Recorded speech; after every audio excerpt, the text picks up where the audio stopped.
Good morning! Abundant harvest ang ating na-harvest today.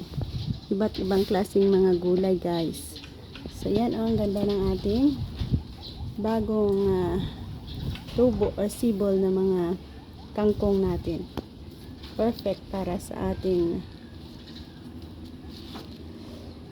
adobong kangkong.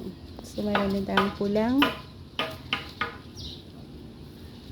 kamuti, dahon ng kamuti. Patola, long beans, sigarilyas, okra, another kind of dahon ng kamuti, mga magagandang tubo ng ating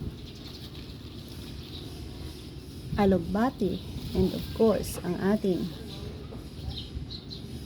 saluyot. Ito ay dadalhin natin papuntang bound to Manila. Mga freshly harvest na mga gulay natin yan. Ayan. Diba, nakapag-harvest na naman tayo ng ating sariling itinanim. So, more on sigarilyas tayo. So, marami tayo dito mga sigarilyas. So, ayan. Again, guys, good morning and bless us all.